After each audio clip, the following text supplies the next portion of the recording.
Why do we need to support our local makers and artists? Because we're the small people. We care about our products. We put love into our products. And people ask me like, how did you make that candle? Like, what do you use? I'm like, it's made with love and magic.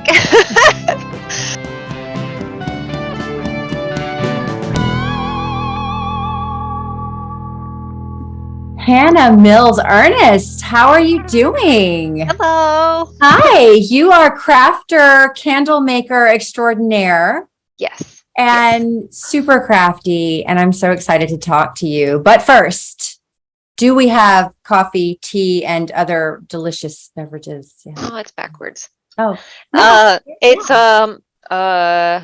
Guatemalan coffee with my friend Danielle from Herbaceous Goods. She makes this like chocolate mix with like mushrooms, and I added that in there, so it's like coffee chocolate deliciousness.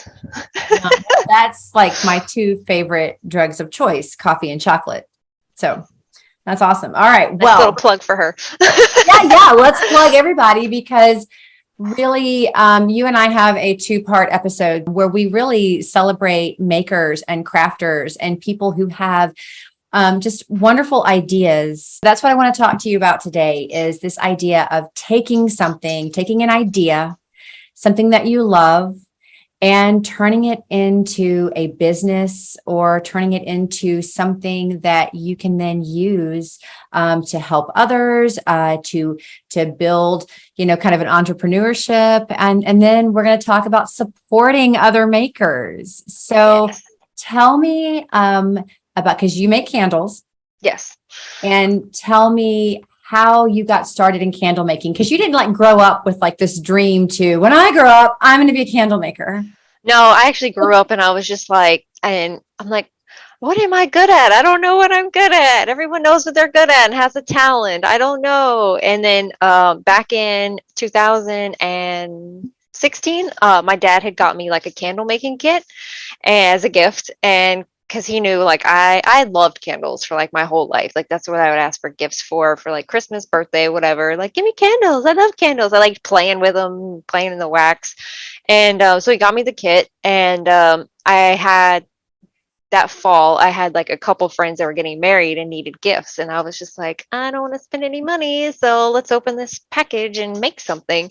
So I asked both of the girls like what their favorite smells were, and then what their like floral arrangement flowers were going to be.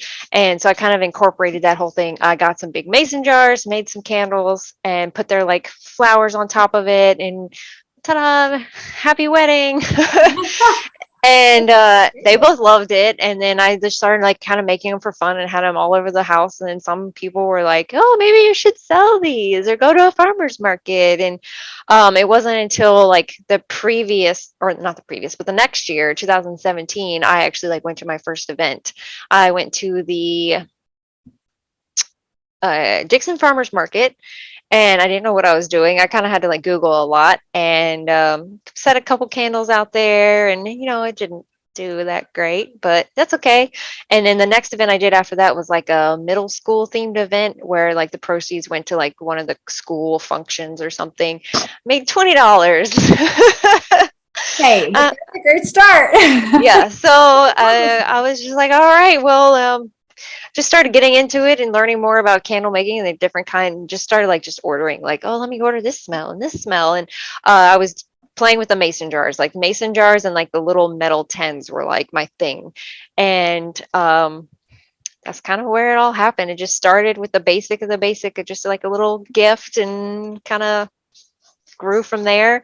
I don't remember if it was like for you. Maybe was it difficult for you to learn that since you'd never done that before? For some reason it was actually pretty easy. The kit came with like a step instructional guide of like how to do it. And for me, I found it pretty simple. Like, here's your wax, melt it down, mix your smell, make sure everything hits this perfect temp. Because if you go too hot, it'll burn off the smell. And if you go too low, then it won't mix right and it'll be all bubbly and weird. And so I was like, all right, yeah, I can do that. Never really thought of myself as like liking like the chemistry, sciencey kind of stuff. And here we are 6 years later, and this is it. What was the moment when you kind of knew like, hey, I might have something here. This might be a thing that I could take further and do something with. I didn't really know. I just kept going. I just kept trying it over and over. I would look for events. At that time, I didn't really know there was all these groups on Facebook for events and stuff. I just would look for like local ones and then go on different websites like events happening in your area and would just kind of apply. If it was cheap, I would do it. And then I'd start doing research like on Pinterest, like what's a booth supposed to look like and how should I do this and how should I do that? Okay, and then let me start branching into wax melts. Why not? And then it just kind of like all started compounding. In the beginning, I did try to make like lotions and scrubs, and that was not my thing. They came out very bad. um, but I have friends that make that stuff and it's way better. But you found something in the candle making process that apparently just it attracted you to that. Like it's something that you wanted to do that that you could see yourself doing more of. And I mean, like, did you find yourself just making candles for fun, just for Yes. yourself, for your Yeah, house? I was making them for fun, making them for the house, making them for friends and family. My mom would be like, "Ooh, try this smell. I want to try this smell." And like every other girl, I was like, "I love Bath and Body Works candles, but if I can make them, then it's cheaper than buying them." And then it spiraled into like why I went with soy wax instead of all the other kinds of wax. It's actually healthier. And then started doing more research in like to the types of wicks that they use and the types of smells that they use. And then it kind of like, I don't know, I just kind of just like went down a rabbit hole, and I've just like Yeah, that's a did fun rabbit hole. I mean, you learn so much from that, and I think it's kind of neat when something that you're passionate about that you kind of almost stumbled into then becomes this learning process that opens up a whole new world for you. I don't know if you were like super into like the healthy organic stuff prior, or if that's something that more came about during your candle making process. Well, like when I went to college, like I was always like the healthy one, like, worked out. I loved yoga, would eat like, healthy-ish food. I was like salads and well, I just eat a hamburger, put some meat on your bones. I don't know, it just all kind of like just compounded. It's like different parts of myself just came into like the candle making. Like I was really big into like doing yoga and going to yoga classes, and then I ended up actually like getting my yoga teacher training course and like graduating, and then kind of combined yoga into like the candles and came up with some unique lines for yoga, like spa collections and chakra series and all those things. And it's just everything is just kind of like braiding in with the candle Yeah. making. It's kind of weird. Well, I mean, I think it was probably meant to be. It's neat how we find those things that we connect with, how they come to us, how we cross those paths. Was there any fear for you in the beginning? You're starting out, you've got this new venture, maybe new business, you're not quite sure what you're doing. Did you ever have moments where you thought, I don't know if I can do this? Yes. So in 2017, in the late fall, it was like almost like my 1 year anniversary. I went to the Beersheba Arts and Crafts Fair in East Tennessee, and it was like my first like big event, and I didn't know what I was doing. Apparently, you were supposed to get there Friday to set up. I had never received like confirmation that I was actually a vendor. Then I was calling people and like, you were supposed to be here today. And I was like, I didn't know, I'll be here tomorrow and early in the morning. And I get there and I'm just like looking around at other people's booths and I'm like, what am I doing here? I don't know anything about anything. And it was just a lot of like talking to people and just trying to learn how to like pretty much do it all from scratch. Like I said, I Googled a lot. Like Google and Pinterest were my friends, but I just took like just going and going and going to all these different shows over and over again, and then talking to other people and be like, well, I think you should do this, and I think you should do this, or all your tablecloths should be the same color instead of like this one's green and this one's blue. And my sign was like literally like, I don't think you can see it. It's back there. It is. There's my original sign, the little guy. Oh, I love that. Yeah. Yeah. Just a little like wood sign with a sticker on it and just basic. And then that's why like I'm glad that we created the Crafty Coven, because now we love to bring in like the new vendors and people that don't know what they're doing. Like, let's help you because you need help. And I did have help and I would have loved it. So now I want to help you. Did you get discouraged at any moment during all of that? Yes. I after that specific event, I didn't do great, but I didn't do bad either. But I was just like, is it me? Is there something wrong with me? Do they not like me? Like, and then I realized it's like it's how I had my display. It was how I just kind of like sat there, didn't really talk to people. I was very quiet, very shy. Um, there was just a lot on my tables, and it was just a hot mess. And like it needed organization, and everything needed to be uniform, and it was a learning process. And my mom like has had businesses and stuff before, so she was like very like into merchandising and that sort of thing. So she was like, well, if we do this way, then you need to do it this way. So she helped a lot too. Well, it's so necessary to have that support. And I know we're going to talk about all of that and what you have created with the Crafty Coven here in the next segment, because that is something really special that I think if we all had that kind of support, there's so much, there's a safety net there, that we would feel more comfortable doing more things. In the very beginning, was it kind of chaotic? Would you have moments where maybe this didn't work out and so you had to start over again? Did you lose batches of wax, or I don't know, was there any catastrophes or obstacles that you faced? So I started in like the kitchen of the apartment that Steve and I were in, and it was a very, very small apartment. I literally had like one pitcher, like one of those back there, and you heat it up in like a single pot.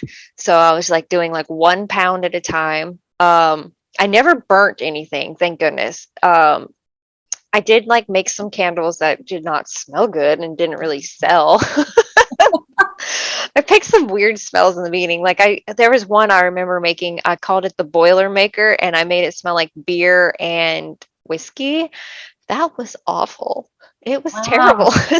I was like, "Oh, I'm gonna make men's candles and gear it towards men," and I made that one, and I'm like, "Ugh." And That's then not quite the cologne that we all want to smell when our men come home. no, and I still make like I call them mandals, man candles, but they all are definitely more cologne-y, and like we're like, that's a delicious man right there, There you go. instead of like, oh, he smells like beer. Got the lumberjack and the scholar and the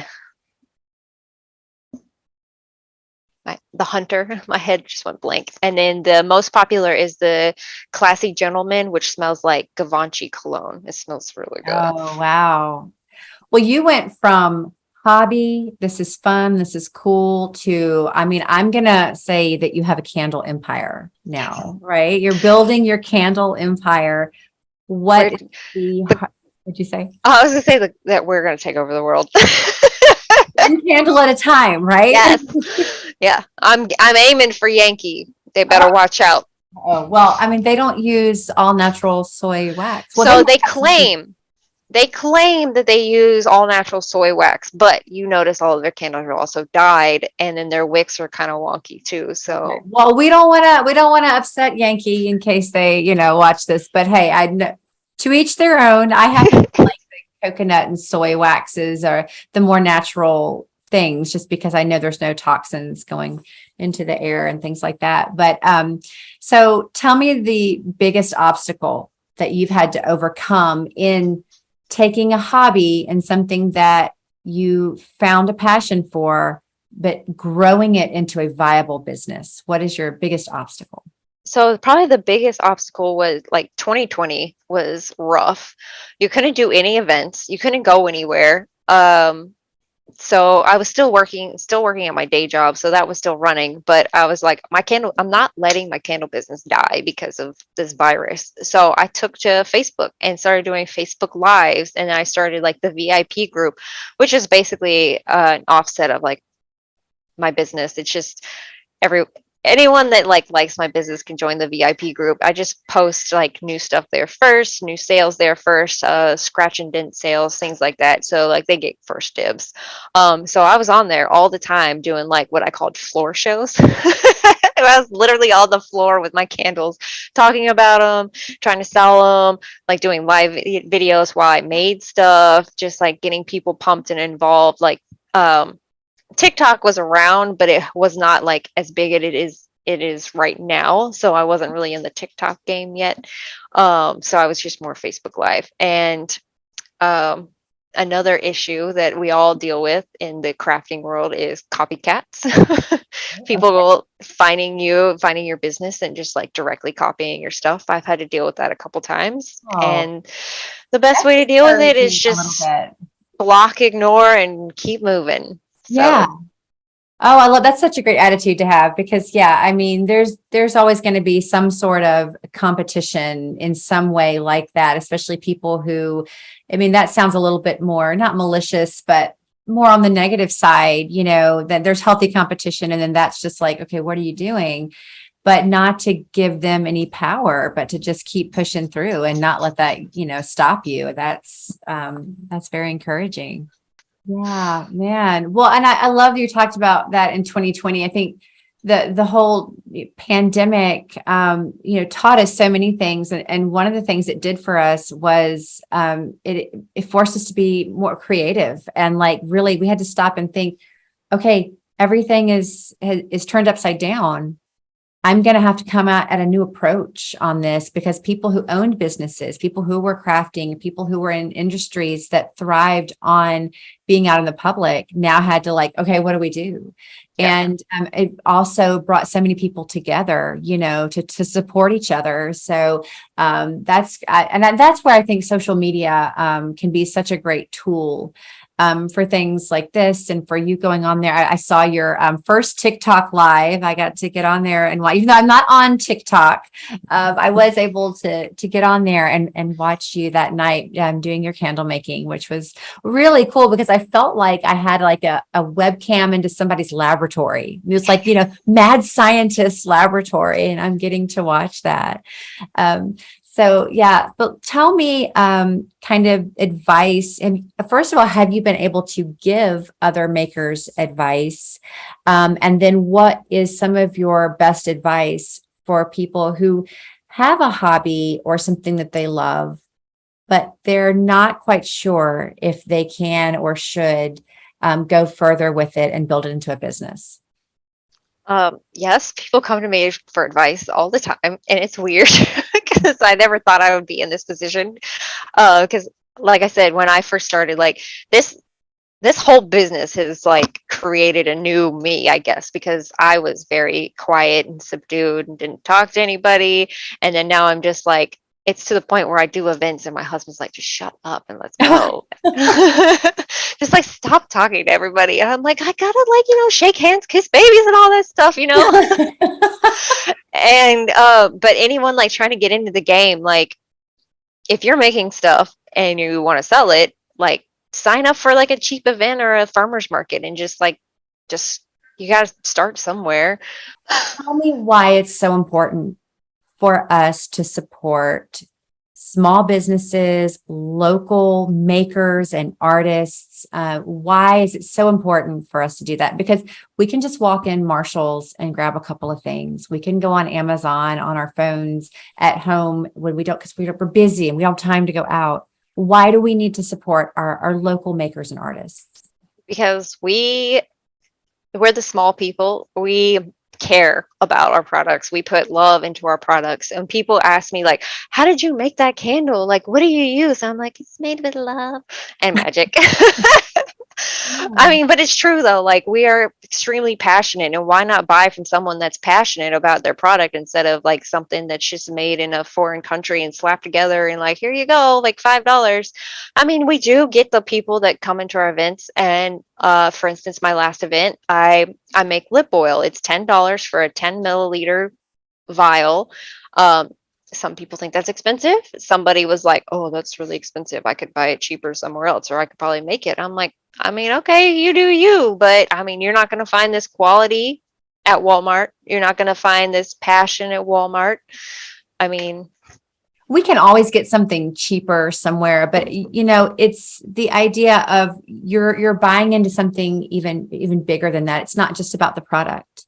There's a person behind it. There's a story behind it. There's a family behind it. There's real artistry. It wasn't something that's mass produced from, some sort of template, but someone's hands touched that item, and someone's soul created and designed this thing that came from them. It's unique to that person. You have a vision and you have goals. And I think that's very important for entrepreneurs or anyone that's, even if you just start out small, anyone that's starting something new, have a vision, have goals, clear goals, set, milestones that you can meet. And then, of course, we say this so many times, but I think it's so important. Remember your why, know your why, and remember your why, so that when things come at you from all directions or things get a little confusing, that, we can remember what it is that made us want to do this in the first place. Well, before we get to go and actually talk to some of your Crafty Coven members, tell me the inspiration behind creating the Crafty Coven. Just tell me a little bit about what it is and why you felt the need to do that. So I have to say that the original idea of the Crafty Coven was Jenna Johnson's idea. Okay. She picked me and two other girls. There was four of us that were going to start it together.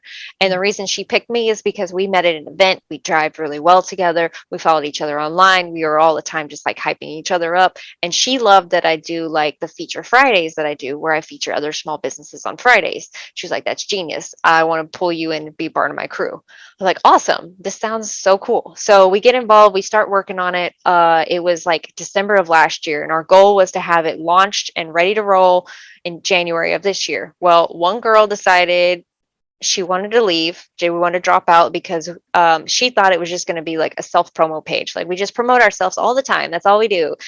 No, this is not what this is for. This is going to be collective. This is for everybody. And she didn't like that. So she was out. And then the other girl ended up having some other things come up. And she was just this is just taking up too much of my time and my energy. I still want to be in your group, but I do not want to be the leader of your group. It's okay, cool. So it's just me and Jenna. So it's been me and Jenna for a very long time. We're both, I guess, co-leaders. Not one of us is more important than the other. And then we decided we need help. So we brought in Shayla, and I met Shayla last year at the Burns Barbecue Festival. And I swear, we know each other from somewhere before, and we still to this day cannot figure it out. And so she became my number one fan, and she went to events with me last year and some this year.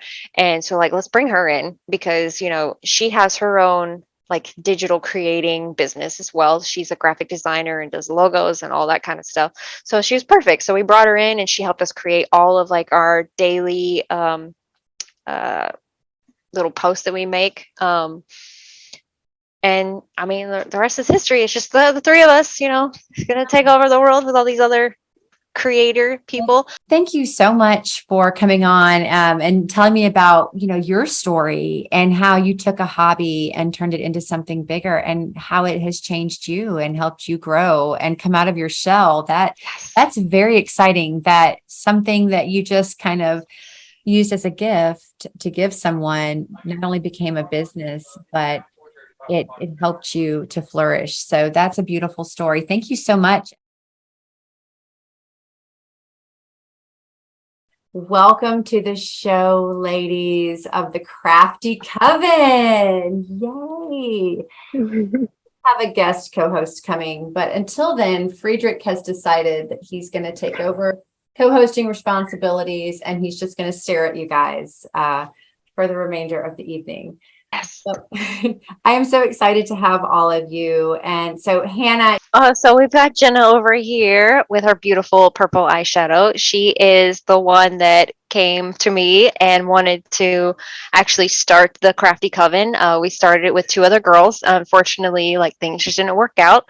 So it was just me and her and running the Crafty Coven for the longest time until we realized that we need help with amazing Shayla over here and her amazing graphic design capabilities. And she brought all of our ideas to life. And she is our number one artist slash bulldog slash bodyguard. Yes, I'm saying that again. Everyone needs a Shayla, they just can't have ours. Oh man. Everybody go through your Yeah, sorry. All right. Well, I hear that you guys have some really cool mugs. So since this is Coffee and Words, we'll take a moment to show our awesomeness. Love those. Yes, it is the Spooky season. Yes. Mine is not really spooky, but I mean, it's from Ireland and there's a lot of like, spooky lore. So there we go. Well, tell me a little bit about what the Crafty Coven is, why you founded it, and its original mission, and what you were inspired to do with that. It started as a Secret Santa, actually, where I just realized that a lot of our friends like the same things. We like the same things as far as like witchy and spooky things. So we just gathered up a bunch of friends and we all did a Secret Santa. And from that, in the group message that we already had, I suggested that maybe we make a group full of people like us, people that like alternative things, people that like the really unique art, have the witchy vibes going on. And we came up with a name and we just ran with it. Yeah. Wow. And so when did you first start the Crafty Coven? It's coming on a year now, right, Hannah? Yeah, we were like brainstorming around December of last year, trying to like figure out a name and what we want to base it on and like our values and rules. And then we wanted to launch it by January of 2022. And I think it was a little bit after the first, but it ended up coming out in January. So it's new. It's a very new group. We only have like 315 members, 320 members. But it is growing rapidly, like every day, especially on event days where everyone is like recruiting. It's grown really big. Like it just continues. I mean, I'm constantly seeing, new posts and things in there. So is it only on Facebook? Do you guys have other areas that you kind of post your things and gather? Hannah actually just hosted the first event in Tennessee that was also related to the Crafty Coven. So we had a bunch of our local to Tennessee members at that event, and it was really fun. But it is mainly on Facebook. It's just kind of branched out into like a community of its own that feels so much bigger than just a Facebook group, if that makes sense. Right. And so the idea behind it was to support each other in your endeavors and in what you're doing, right? And did you guys really feel the need for that? Had you guys experienced a lack of support before? Tell me a little bit about, how important it is for you to have a group like this that comes together.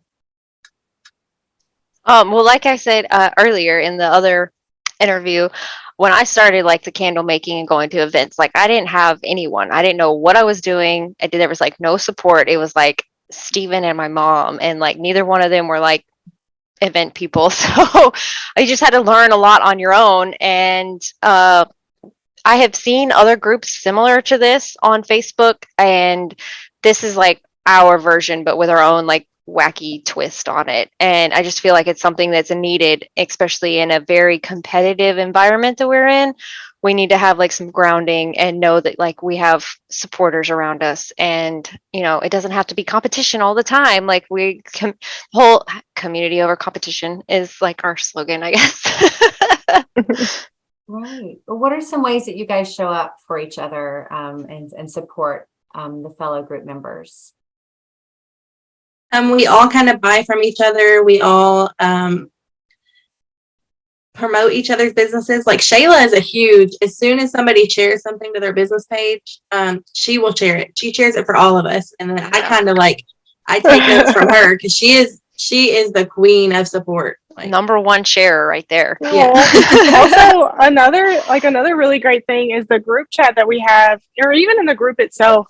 People will post asking for ideas like, hey, this is the setup I've got going on for my vendor booth. I'm really new to this. Or even if they're not new to it, even if you've been doing it for a super long time, getting other ideas and other points of view can always be beneficial to you. So that's a really cool thing that I've noticed a lot in the group is that we will have people posting and asking for either they'll come to me directly for design work ideas or, what I think about what's going on and any help that I can give them or just anything that you need. Like this community is here for you and they're willing to help you immediately. You will get a response literally within like 5 minutes.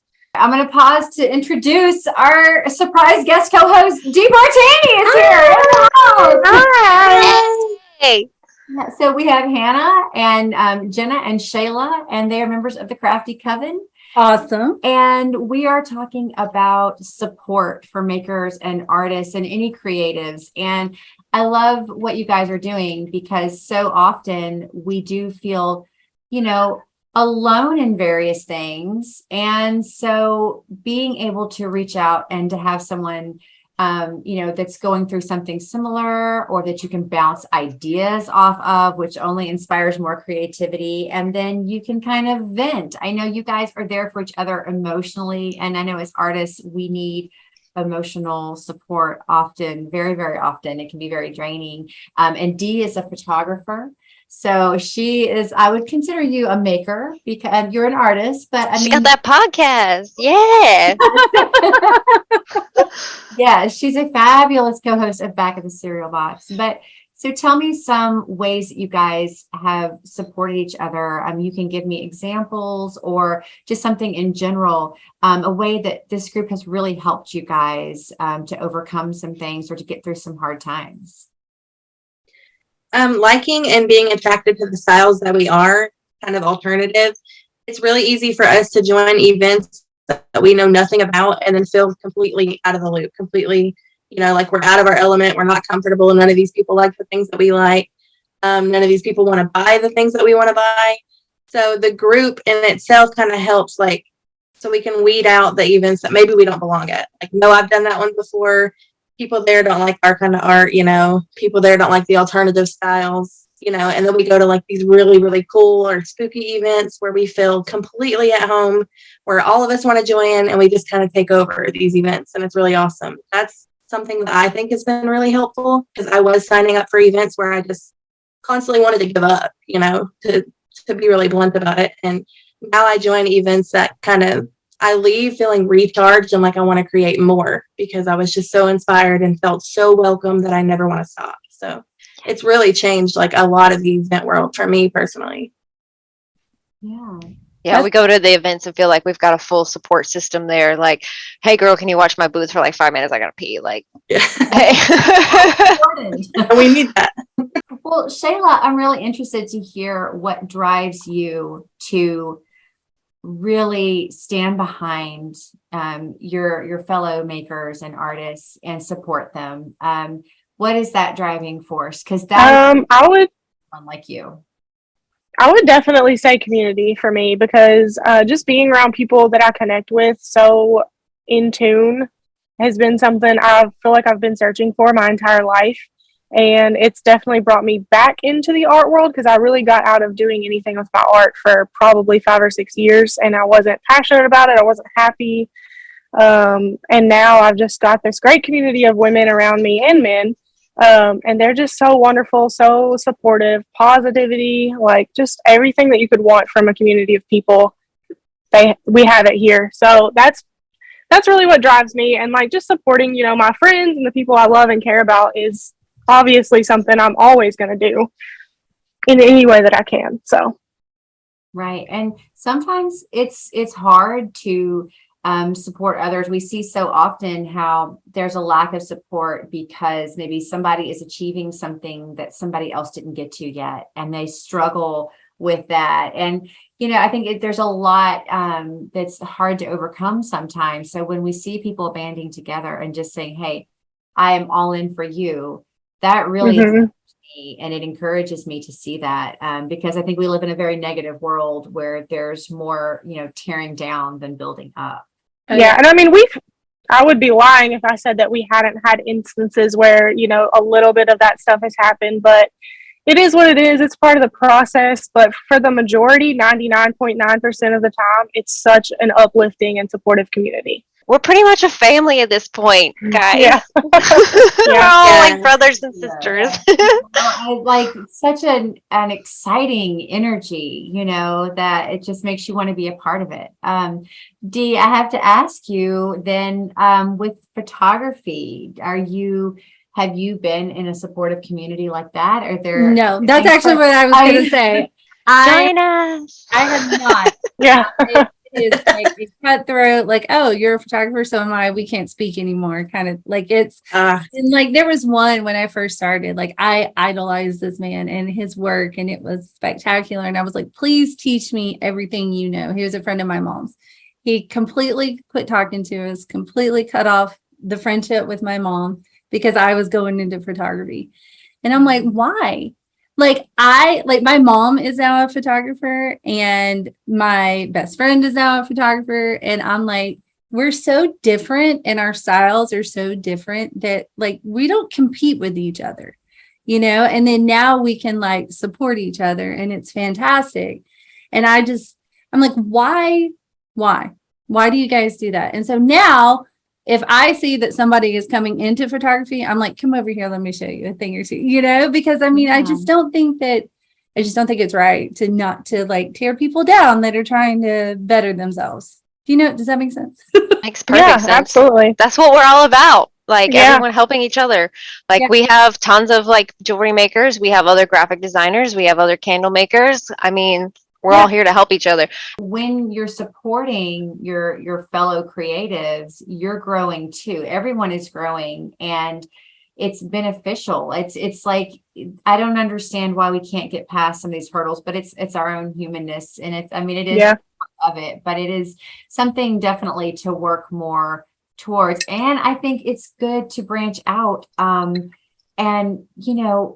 get to know people that are different. You mentioned, Jenna, not being accepted in certain events because you like different things. But see, that intrigues me when I meet people who are, who like something different than I do, or they're presenting something different that I haven't seen before. I'm like, oh, well, that's new. Let me go see what that is. So do you guys ever try to bridge any of that? Have you ever had any experience where you've been able to kind of get to know people who were very different, who were maybe making very different art, and you were kind of able to come together and maybe get to know each other better?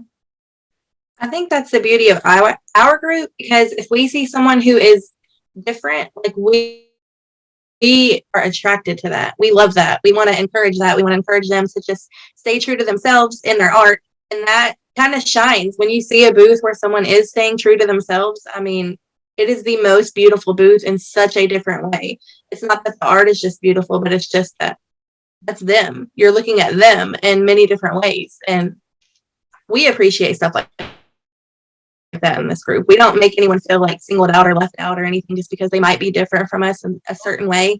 I mean, we will be there to cheer them on and encourage that. And I mean, I think that's what once you experience that, like we have with this group, you don't want to experience anything else. You don't want to put yourself at anything that is less than that, less than around people who encourage you to be you and love you for you and love your art for you. Yeah. And see you for who you are. It's so important that we see each other. We have so many preconceived notions and we have so many things that we're bogged down with, but being able to really look at someone and see them and say, man, I want to know more about you. I appreciate you, and even if you don't understand something, just to be able to say, I see you and I value you as a human being, and then to value the art, so because and we need all different forms of art. So tell me a little bit about some of the art that you guys create. I know that we've talked to Hannah already and she has the most amazing candles. Tell me what you guys are doing and a little bit about your businesses. You go first, Jenna. Okay. I didn't know who should go first. All right. Mainly what I love to create the most is clay earrings, but I create more than just clay earrings. As far as vibes, I'm very geared towards just the witchy stuff. I like plants. I like snakes, like a lot. I like to create skulls. I love creating anything that revolves around the earth, like flowers, hand sculpted flowers, moon phases. I try to be unique. And Shayla, what are you doing? So right now I'm mostly doing design work for the full moon block party event that the Crafty Coven and Hannah sponsors with Moon Draped. I do a lot of work with that. I do a lot of design for the Crafty Coven. We're actually working on a logo. I haven't had a lot of free time to work on it, but mostly just design work right now. I do have a degree in illustration though, so I love painting. I love nature. I would love to get back into painting. I take pictures of flowers and trees and stuff all of the time. So I'd love to paint that stuff again when I have the free time, Well, what would be your best advice, any of you, for artists, creators, makers, any type of advice for helping them to get through anything difficult, or reaching out and finding support and community? Because this could be anybody all over the world. What is the best way to do that? The number one thing is don't give up. Don't give up. That's all I can say. That's the number one thing. Like, I have days, Shayla's heard me bitch about it, Jenna's heard me bitch about it. Like, I want to give up. Like, I hate this. This is crazy. I'm tired of it. I'm sick of it. I'm done. And then of course they're like, no, you're not done. We're not done taking over yet. Just don't give up. And everyone will find their own tribe. Like, our tribe may not be meant for you, but the people that in it, they love it. We love it. So, I mean, you ladies want to add anything? I'm taking over. literally what I was thinking. Just literally don't give up. Like, you will find your people. They are out there. Just be true to yourself. Don't try to conform and be what you think other people want. Just be who you are in your soul, and the right people will find you.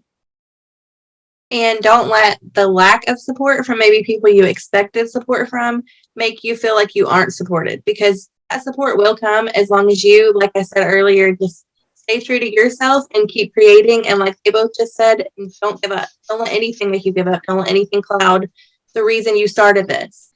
And don't ever lose sight of that either.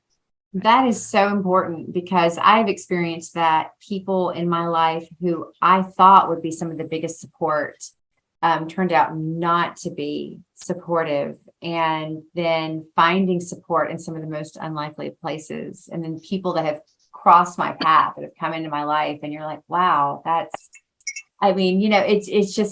it's amazing, when you find people who understand you, who get you, and who are there for you, and they truly want to see you succeed. Well, how can people find the Crafty Coven and get involved, or what are the steps for that? If somebody says, this is for me, I want to get to know these people, how can they get involved? Find us on Facebook. The Crafty Coven, I think is it facebook.com/ the Crafty Coven? I'm gonna find out. On Facebook, it's just Crafty Coven, and we have like 3 questions for you to answer when you join. But half the time, if you can't answer, or if you don't answer, if we just kind of browse through your page and feel like you're there for the right reasons, then we'll approve if we get the good vibes. Gotta have good vibes. Well, I'm in there, so I have good vibes. Yeah. Yay! I'm gonna add Definitely. I'll add the link for the Crafty Coven Facebook to my link tree. Hannah, do you want to add it to yours? It's on mine already, yeah. Okay, it's on Hannah's. So if you just find Hannah's too. page, you can find. Yeah, I'll add it to my link tree in just a second, and then anybody can probably find us pretty easily. Well, let's go around and you tell all of us where we can find you, so all of your socials, and where you want people to come and view your art. Well, I'm Phoenix Rain Art. You can find me on Instagram, TikTok, or Pinterest, and it's just Phoenix Rain Art. It's Phoenix like the bird, PHOENIX, and then Rain, REIGN, art on all platforms: TikTok, Instagram, Facebook, and Pinterest. She has a massive TikTok following, by the way. She makes TikToks all the time. Like, she's the TikTok queen, I swear. For real. Shayla. Shayla, you can find me Facebook, Instagram, my link tree. It's all Shayla Marie Designs, SHAYLA, then Marie Designs with an S. I've got a portfolio out there somewhere on the internet. I don't even know what that is. But you can also see all my art on my Instagram and my Facebook, so it's all there. Awesome. And Hannah, you want to give us yours again? Miss Daisy's All Natural Boutique. You can find me on Facebook at Miss Daisy's Soy Candles, Instagram and TikTok, Miss Daisy's Candles. Or you can just Google me because, I pop up on Google now. Got some great SEO happening, right? Yes, Mhm. yes. DBarT, where can we find you? DBarT Photo on all the platforms, including Google. I pop up there too. Yay! Yeah, I'm really excited because if you type in author Sarah Jenkins, I do pop up, and it's very easy to find me. So it's like, all right, Yeah. it's always Yeah. found. Yeah. Sometimes. So, yeah. Sometimes you don't want to be found. Yeah. Oh, look, Dee requested to join the Crafty Coven already. Look at that. Oh, yeah. But on the show right now. You got a live acceptance. How about that? All right. Ladies, thank you so much for joining me and telling me a little bit more about what you're doing and inspiring others, hopefully, to do the same thing. And I appreciate the support that you're giving each other. It's important. It's vital. We all need it. Every human being needs to feel that they have support and encouragement and people that they can confide in and lean on. So thank you so much for what you're doing. I really appreciate it. No problem. Thank you for having us. Yes, thank you so much. Yes, thank you. You guys have a wonderful week and just go craft away. Always.